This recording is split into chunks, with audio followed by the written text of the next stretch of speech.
Hola chicos, muy buenos días, espero que todos se encuentren muy bien. El siguiente tema es estructura metálica. Para los que hicieron la maqueta de estructura metálica, pues más o menos ya están un poquito más empapados de lo que es este sistema de construcción. Este es un sistema muy sencillo, es uno de los mejores sistemas, tiene sus pros y sus contras, no siempre significa que este debe ser el que deban utilizar, dependiendo mucho de lo que quieran diseñar, de la estructura, para lo que se utilice, de las luces, del claro, etcétera, ¿no? ¿Qué es una estructura metálica? Bueno, esta es cualquier estructura que en su mayoría está hecha de partes metálicas. Es un conjunto que tiene pequeñas partes que se llaman cuerpos, bueno, al final de todas las uniones se llaman cuerpos, y forman un todo para soportar los efectos que actúan, las cargas vivas y muertas, la tensión, la compresión y muchas otras que ustedes ya en su momento verán con la materia de estructuras metálicas. A la hora de realizar una estructura se debe tener en cuenta las tres partes más importantes, que sea estable, que sea resistente y que sea rígido. La estabilidad hace que no se vuelque, ¿no? Que mantenga su figura vertical o su figura horizontal. La resistencia es aquella que al aplicarle una fuerza, ya sea, por ejemplo, una fuerza de viento, un movimiento telúrico, una carga muy pesada o cualquier tipo de otra fuerza, estas no se rompan o no se deformen. Y también la última, pues, es que sean rígidas, que no se deformen tampoco, ¿no? Al aplicar también fuerza sobre ella. Entonces, estabilidad, resistencia y rigidez, las tres partes más importantes de una estructura metálica. Ahora, para que esta, pues bueno, como les dije, funcione bien, se puede dividir en dos partes, ¿no? Que sea de acuerdo a diseño y bueno, que esta pues esté formada por dos tipos de estructuras, que es una la metálica principal y la otra la metálica secundaria. La metálica principal, la vemos aquí, es esta que se transfieren las cargas a los cimientos. Como vemos, esta parte, esta sección sería la estructura principal metálica, ¿no? La que transfiere todas las cargas a los cimientos.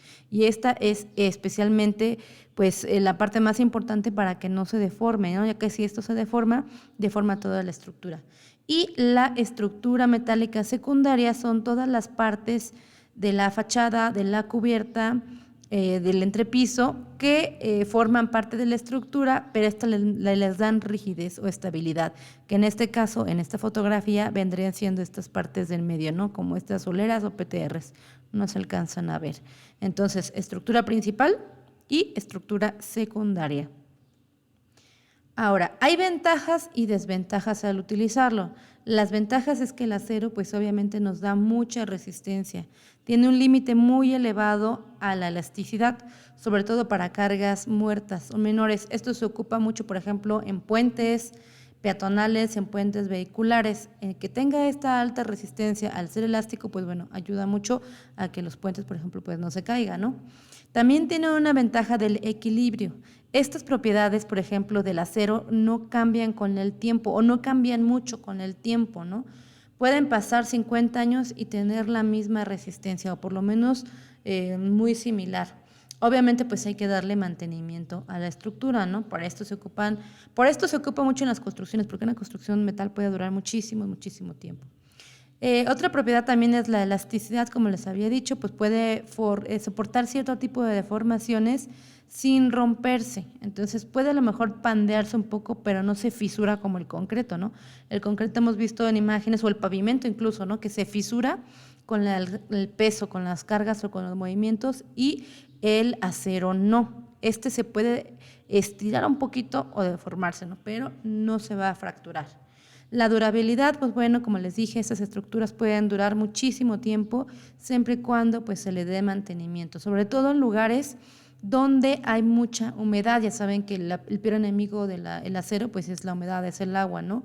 Ya que oxida de forma natural pues este elemento. Entonces siempre hay que tenerlo impermeable, ya sea con una capa de pintura, un tipo de acabado como el galvanizado u otro tipo de materiales plásticos, ¿no? También otra ventaja es que se puede construir muy fácilmente. A veces nada más es cuestión de pedir la pieza al proveedor y armarlo con tornillos o soldarlo, ¿no? A mí me comentaba alguna vez algún maestro que, pues bueno, la parte en donde él se iría en una construcción, en un sismo, en un terremoto, sería abajo donde lo soldaron, si lo soldaron bien, ¿no? Porque es la parte más rígida, se une la estructura, entonces hay que tener mucho cuidado con eso, sobre todo cuando es soldado, pues tiene que ser un buen soldador, porque tiene que manejar la temperatura y, por ejemplo, que las rebabas no afecten, ¿no?, a la estructura en sí, o sea, no la dañen, porque si no, pues eso puede ser una parte que sea más débil, ¿no? Y también cubre grandes luces o grandes claros, por eso se utiliza mucho, por ejemplo, en bodegas, en fábricas, porque puedes cubrir claros larguísimos. Desventajas, perdón, pues sería el pandeo, ya que cuando se utiliza con compresión, con concreto, pues bueno, hay que tener bien en cuenta el cálculo del pretil, del ancho de la huella, ¿no? Para que no se fisure, no se caiga. El costo, pues obviamente se va a manejar en dólares, el acero se maneja en dólares y esto depende mucho de la economía mundial.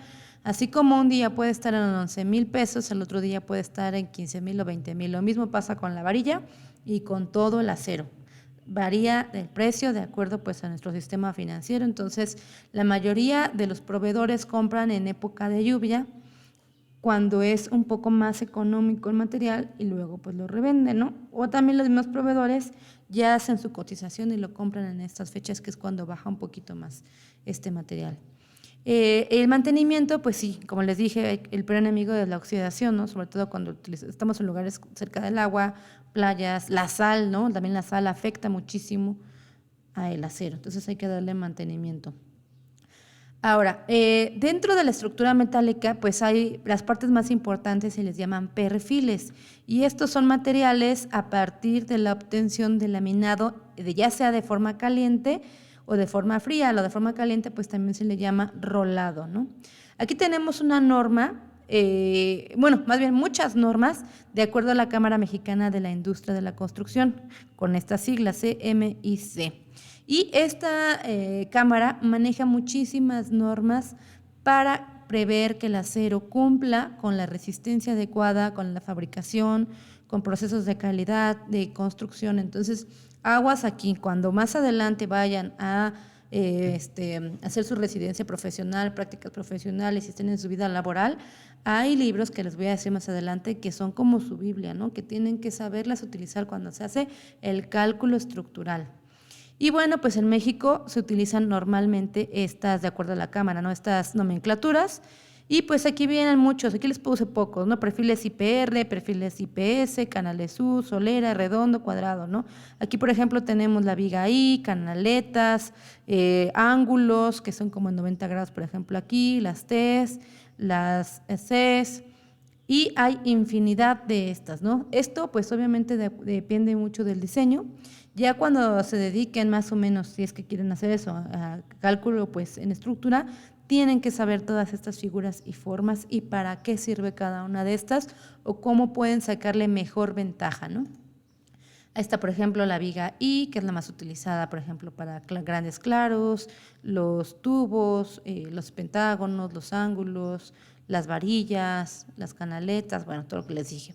Y hay unas tablas que son como estas en varios libros, ahorita les voy a decir cuáles, donde viene de forma, con dibujo, cómo se determinan sus medidas, ¿no? Por ejemplo, aquí tengo B, la sección B, y aquí se van a la sección B, pueden ir desde la medida del número de 42 milímetros hasta la 215, ¿no? Depende del proveedor, pero normalmente son las mismas.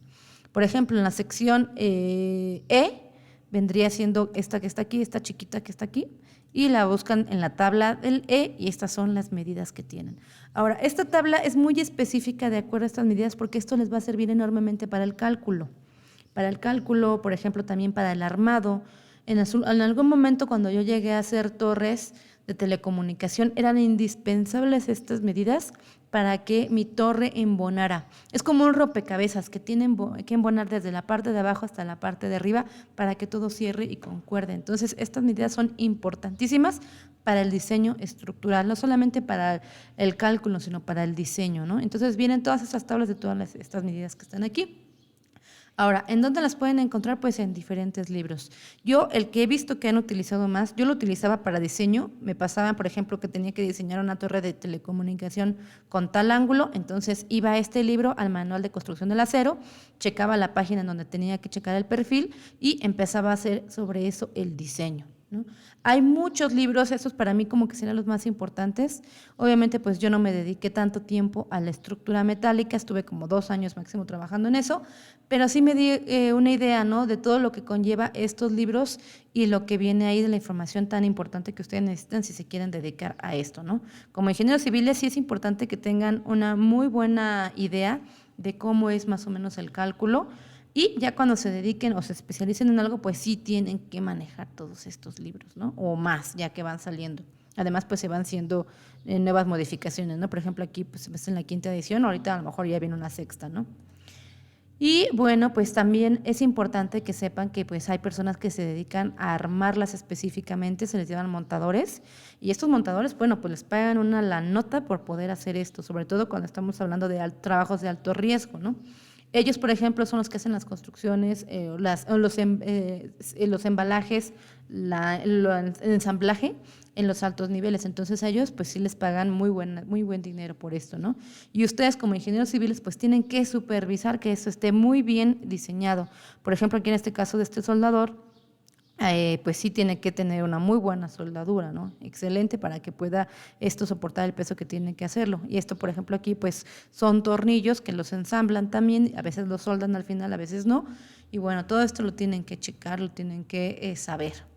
También hay maquinaria especializada para hacer todo esto, ¿no? Este, por ejemplo, se llama pantógrafo.